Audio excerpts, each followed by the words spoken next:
Lavinia awoke in a groggy haze and studied the featureless space.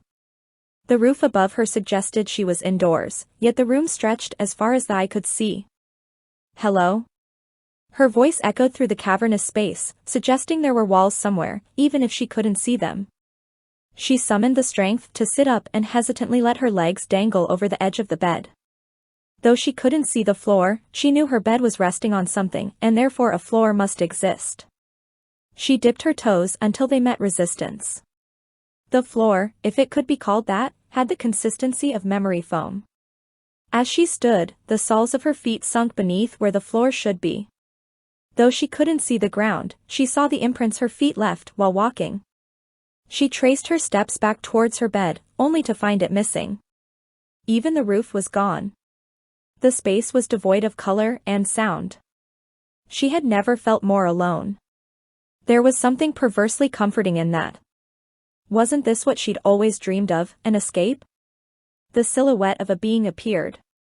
It wasn't human, she was sure of that.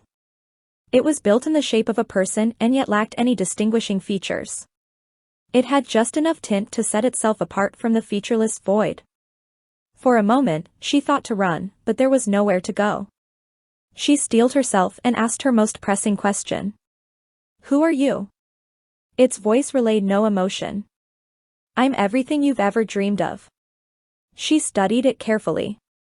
It had no lips with which to smile, no eyes with which to probe. Even in the depths of her depression, her dreams had more character. Her voice quivered. "I don't understand. I've been sent by your creator. You said you couldn't stand another day on Earth." She had said that, many times, only she hadn't thought anyone was listening. The being bowed ever so slightly. "Your creator doesn't want you to be unhappy. If you choose, I can take your place on Earth and you can remain here." She looked around the empty space. In many ways, she had dreamed of this all her life. And yet, she had questions. "And if I refuse? Then you'll awake at home and all of this will seem like a twisted dream." Its words were monotone, yet she found them threatening. The thought of waking up with all of her problems was too much for her to bear. She spoke quietly, almost at a whisper. "I'm tempted but scared." The being offered its limb, as if asking her to dance. "Why don't I show you?"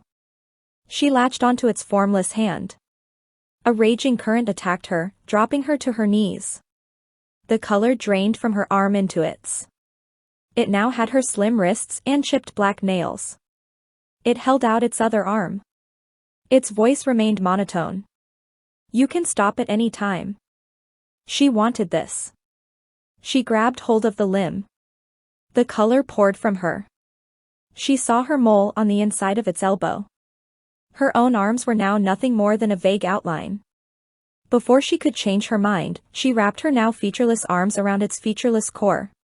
The color sloshed between their bodies, but she refused to let go. In time, the being pulled away. She recognized her thin lips upon its face, only now they were smiling. She saw her dark eyes above its nose, only now they looked lighter. The being spoke. "I must go now." She waited for it to leave, but it didn't seem to be moving. She stared at the being. "Aren't you going?"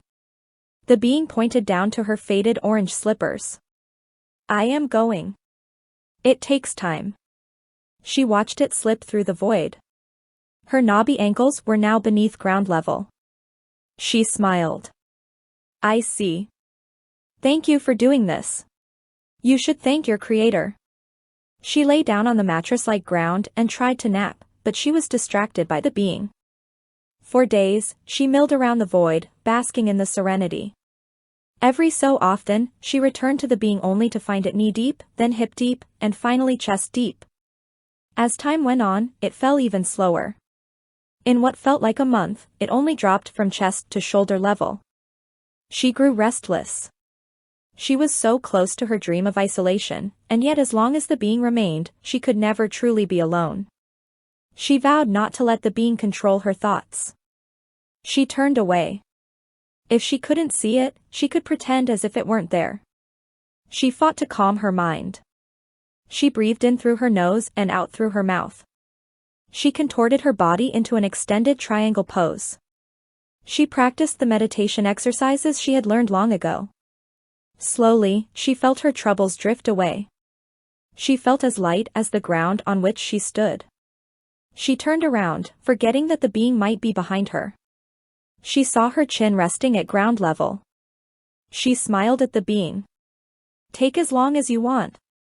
You don't control me." The being didn't respond. It continued to descend, but at a pace imperceptible to the human eye. Days stretched into weeks, into months, and even years. She felt herself going mad. The being resisted her attempts at conversation, it refused to show even a hint of emotion. She felt as if she were already alone. The thought wasn't as comforting as it had once been. There was nothing for her to do, no one for her to talk with, nowhere for her to go. She looked at the being. The bridge of her nose was sinking through the void. Her eyes stared back, begging her to act. She couldn't take it anymore. She dove for the being. "Wait."